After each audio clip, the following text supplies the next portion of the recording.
आओ गुरुवर मेरे माला डालूं गले तुमको जाऊं, ऊंचे आसन पे तुमको बिठाऊं, ऊंचे आसन पे तुमको बिठाऊं, ऊंचे आसन पे तुमको बिठाऊं।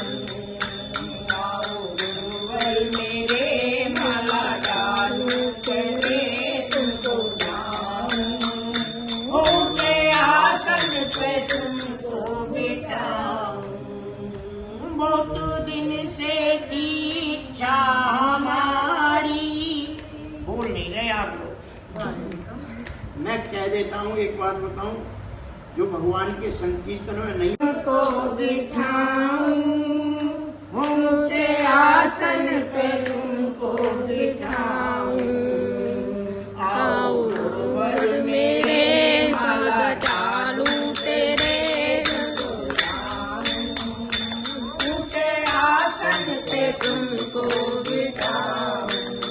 ओ बीच मझधार नैया हमारी, होवे तारे जो कृपा तुम्हारी।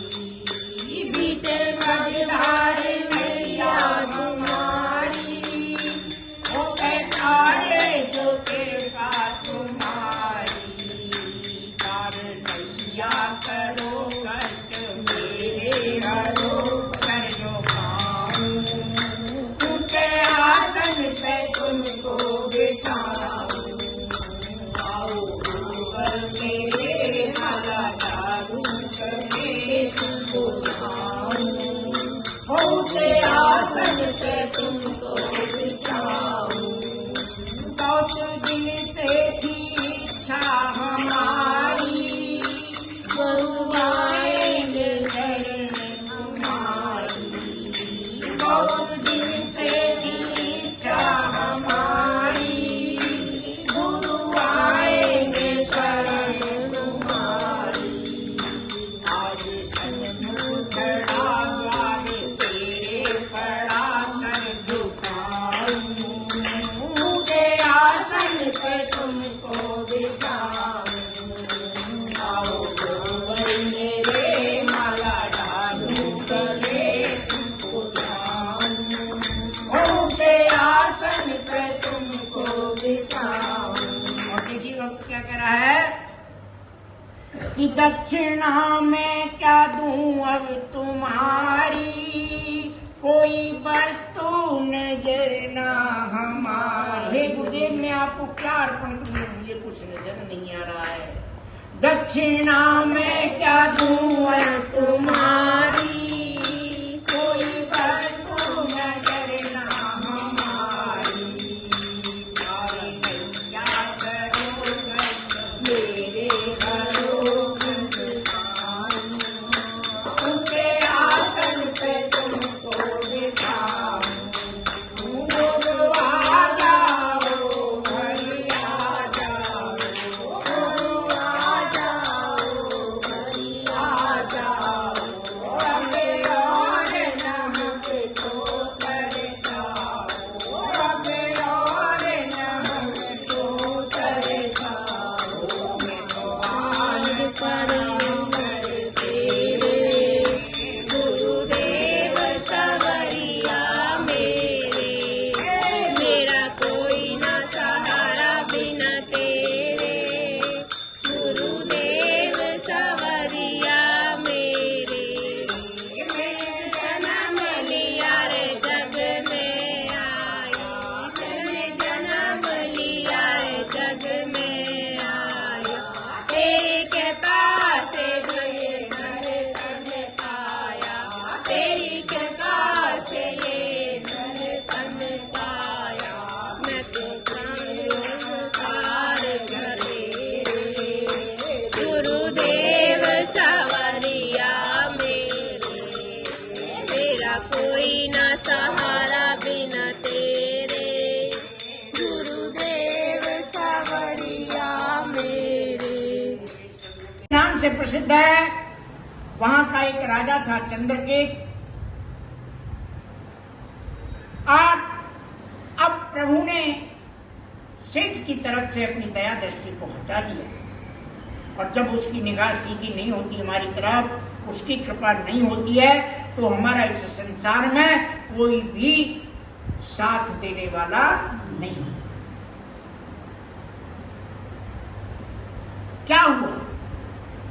दो मायावी चोर जो है राजा के खजाने से धन चुरा करके ला रहे हैं, और पीछे से दो सैनिक दौड़े चले आ रहे हैं। उन्होंने मौका पा करके वो ससुर दामाद दोनों एक वृक्ष की छाया में बैठे थे, उनके पीछे छुपा के रख दिया। राजा के सैनिक आए, दोनों को पकड़ लिया, बड़े अच्छे खासे व्यापार करके चले आ रहे थे, छाया में बैठे थे। कभी सोचा भी नहीं था कि जरा सी देर में ऐसी भी स्थिति आ जाएगी। तुरंत दोनों के हथकड़ियां डाल दी गई और कहने लगे कि भैया ये क्या कर रहे हो? बोले क्या कर रहे हो?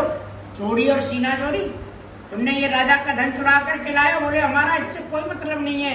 बोले सब ऐसे ही कहते हैं, चलो राजा के पास जो कुछ भी होगा वहां देखा जाएगा। राजा के पास जब लेकर के पहुंचे तो राजा ने भी उनकी प्रार्थना को स्वीकार नहीं किया, दोनों को जेल में डाल दिया गया, और जो कुछ धन कमा के लाए थे वो भी उनका जब्त कर लिया। जब मुसीबत आती है तो एक के बाद में एक चली आती है।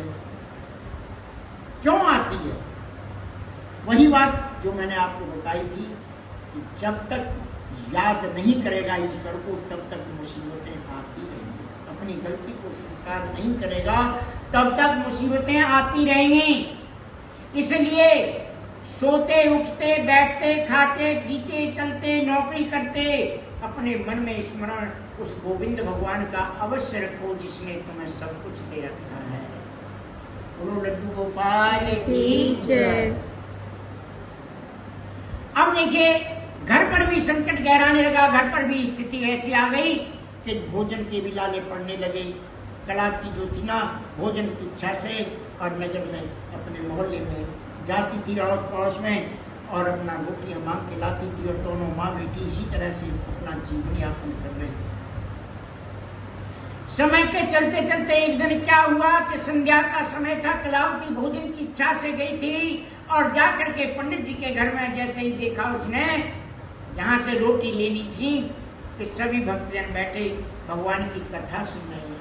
बैठ गई पीछे कथा सुनने लगी, क्योंकि मैं आपको बताऊं कल ही व्रत गया है, भोजन नहीं करना था तो शाम तक भूख ही नहीं लगी, अन्यथा दिन में 3-3 4-4 बार भी खा लेते, सारे दिन मुंह चलता रहता। तो ऐसी महिमा है इनकी कि जब हमारा मन इनके चरणों में लग जाता है तो हमें ना भूख लगती है ना प्यास लगती है। आज कलावती ने बैठ के कथा सुनी, बाद में प्रसाद का भोग लगा करके प्रसाद बना करके जब प्रसाद सबको वितरित किया गया तो माँ के लिए प्रसाद लिया और स्वयं ने प्रसाद लिया। इधर माँ की जो है ना मन में ऐसी गलत बात पुत्री के प्रति आ रही है कि इस गलत समय में हमारी पुत्री ने कोई गलत मार्ग अपना लिया, इतनी देर हुई लेकिन अभी तक लौट करके नहीं आई है, क्या कारण है? आने दे आज इसको देखते। इतने में पुत्री ने प्रवेश किया घर में और माता ने उल्टा सीधा कहना शुरू कर दिया। बेटी समझ गई कि माँ के मन में मेरे प्रति गलत भावना पैदा हो गई है। मैया मैं गलत नहीं हूँ, पंडित जी के घर सत्यदेव भगवान की सत्यनारायण स्वामी की विष्णु भगवान की कथा हो रही थी माँ, मैं कथा सुनने के लिए बैठ गई थी, बस इतना कसूर मेरा है मैया, मैं बिल्कुल ठीक। और जैसे ही वैसे की पत्नी ने सत्यदेव भगवान का नाम सुना दिमाग में बात आ गई, पुण्य हो ये कष्ट उन्हीं के दिए हुए हैं, क्योंकि मान दिया सम्मान दिया धन दी संतान भी दी, सारे सुख देने के बाद भी आज तक मैंने अपने पति के जिह्वा पर सत्यनारायण भगवान का नाम नहीं सुना। हे सत्यनारायण स्वामी मेरे पति और दामाद जहां भी हो उनकी रक्षा करना, अब आपकी पूजा आपके संकल्प को मैं पूर्ण करूंगा, मैं पूर्ण करूंगा। गोविंद भगवान की जय। तो रो करके पुकारने वालों की उसने हमेशा मदद की है, आपने कभी पुकारा ही नहीं है तो आए नहीं।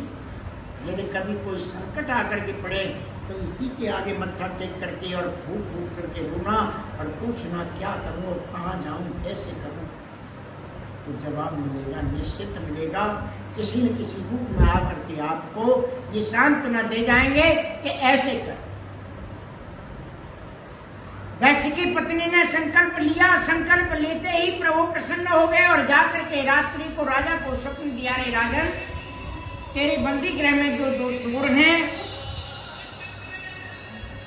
वो ये मेरे श्राप के वशीभूत, मैंने उनको चोर बनाया है, इसलिए उनका लिया हुए धन का दूना चौगुना करके उनको विदा कर देना और उनसे कह देना कि शीघ्र अपने घर को जाएं। उनकी पुत्री और पत्नी बहुत परेशान। राजा ने प्रातः होते ही और अपने राज दरबार में जा करके और वही स्वप्न की बात को साकार किया। अपने मंत्रियों को, अपने राज्य के कर्मचारियों को बुलाया और कहा कि भैया, इनके लिए हुए धन का दूना चौगुना करके इनको और सम्मान के साथ विदा करो।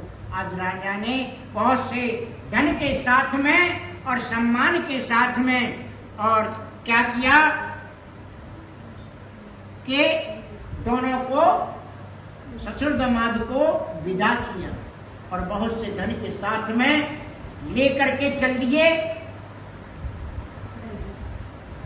इस श्री स्कंद पुराण के अंतर्गत रेवाड़ खंड में श्री सत्यनारायण भट्ट कथायाम तृतीयोध्याय सत्यनारायण भगवान की जय करके नजदीक आ गए हैं। तो दोनों माँ बेटी, गुरुवार का दिन था, बृहस्पति देव की पूजा कर रही थी, सत्यनारायण भगवान की प्रसाद बना करके रख रखा था और जैसे ही सूचना मिली भूल गई प्रसाद का भोग लगा और कहती हुई चली गई, पुत्री जल्दी आ जाना, तेरे पिताजी आ गए हैं, तू भी अपने पति के दर्शन करने जल्दी आ जाना। और दौड़ करके जब पहुंचती है वहां पर, कुछ देर के बाद में बुद्धि उसकी भी ऐसी हो गई कि उसने भी भोग नहीं लगाया और वह जब पहुंची वहां पर तो उसके अपने पति दिखाई नहीं दिए।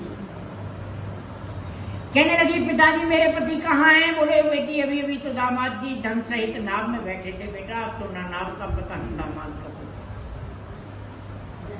इतनी बात सुनते के साथ ही और पुत्री अपना जीवन समाप्त करने के लिए चलती है। पंडित दूतों ने प्रसाद के लगाओ, जीवन समाप्त करने के लिए चलती है तो तुरंत जो है ना आकाशवाणी के माध्यम से कुछ शब्द आते हैं, अरे वैश्य, तेरी पुत्री और पत्नी दोनों प्रसाद का परित्याग करके आई हैं। यदि तेरी पुत्री जाकर के क्षमा प्रार्थना करे और प्रसाद का भोग लगाए तो उसका पति इसको मिल जाएगा। जुगाड़ भी वही बता देते हैं कि क्या के लोगों से